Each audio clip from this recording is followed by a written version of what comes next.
ఈరోజు దేశంలోనే కాదు ప్రపంచంలో అంతా జరుగుతున్న విషయాలు చూస్తూ ఉన్నాము. ప్రపంచమంతా కూడా యుద్ధ వాతావరణం అవుతూ ఉన్నది. ఎక్కడో మన భారతీయులందరూ కూడా ఎంతోమంది ప్రతి దేశంలో కూడా ఉన్నారు.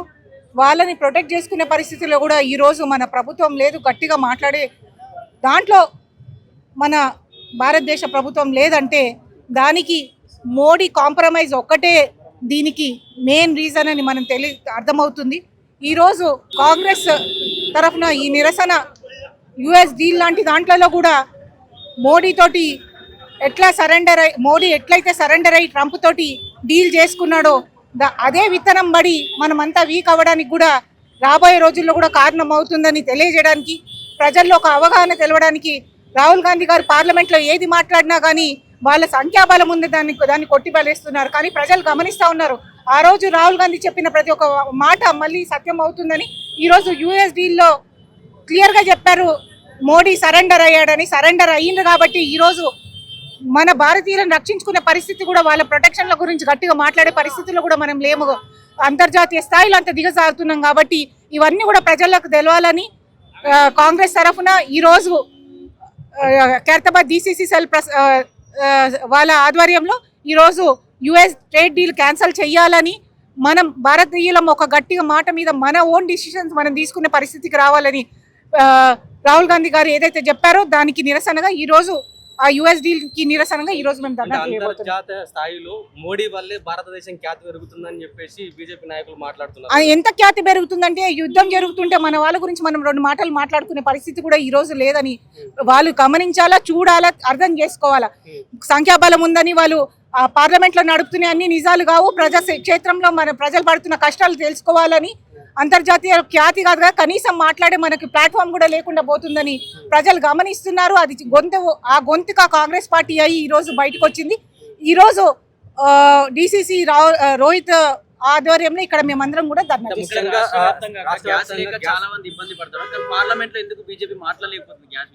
ఒక దిక్కు గ్యాస్ అనే కాదండి, గ్యాస్ తో పాటు గ్యాస్ అంటే నిత్యావసరాలు. ఈరోజు గ్యాసే కాదు, రేపు ప్రతి ఒక్క నిత్యావసరాలు కూడా పెరిగినా కానీ ఒక దిక్కు పార్లమెంట్ నడుస్తున్నా కానీ మాట్లాడేది కనీస ధైర్యం కూడా వాళ్ళకి లేకుండా పోతుంది. అది మనం చూస్తూ ఉన్నాము.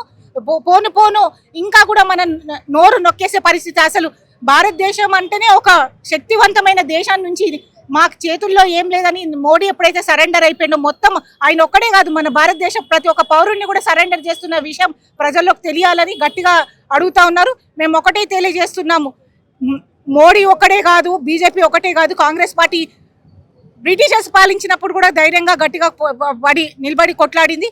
రాహుల్ గాంధీ గారి నేతృత్వంలో, కాంగ్రెస్ పార్టీ నేతృత్వంలో భారత ఖ్యాతి తగ్గకుండా మేమందరం కూడా పోరాడి ఈ సిచ్యువేషన్ నుంచి బయటికి తీసుకొస్తామని తెలియజేస్తాం.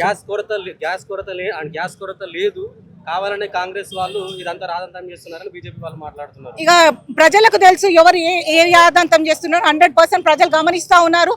ఎవరు మాటల మనుషుల్లో, ఎవరు చేతల మనుషుల్లో కాంగ్రెస్ చెప్తుందని కాదు, ఏ మూలకు పోయి చెప్పినా కానీ వాళ్ళు తెలుస్తా ఉన్నది. ఈరోజు చిన్న చాయ్ బండి వాళ్ళు కూడా బంద్ చేసుకుంటున్నారు, గ్యాస్ సిలిండర్లు దొరుకుతలేవని. రేపు ఇదే పరిస్థితి ఉంటే రేపు తినడానికి కూడా మనకి ధాన్యపు గింజలు కూడా దొరకని పరిస్థితి, ట్రాన్స్పోర్టేషన్ ఇబ్బంది అవుతుంది, అన్ని ఇబ్బంది అవుతుంది, మెడికల్ ఫెసిలిటీస్ ఇబ్బంది అవుతాయి. అప్పుడు ప్రజలు చెప్పినా కానీ చేసే పరిస్థితిలో ఉన్నాం కాబట్టి ఇప్పటి నుంచి ఒక రికవరీ సిచ్యువేషన్ లో మనం ఫోర్స్ చేసి ప్రభుత్వం మీద ఒక ప్రొటెక్షన్ తీసుకురావాలని రాహుల్ గాంధీ గారు ఇచ్చిన ఇన్స్ట్రక్షన్స్ ప్రకారం మనం ఈ రోజు ఇక్కడ ధర్నా చేస్తున్నాం. కాంగ్రెస్ నాయకులు పదే ఎప్స్టీన్ ఫైల్స్ మీద పెద్ద ఎత్తున ఆరోపణలు చేస్తున్నారు. దాని గురించి ఏం చెప్తారు?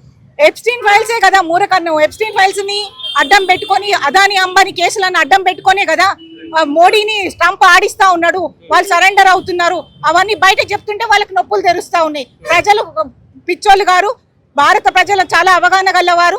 వాళ్ళందరూ కూడా చూసి సమయానికి బుద్ధి చెప్తారు. Thank you.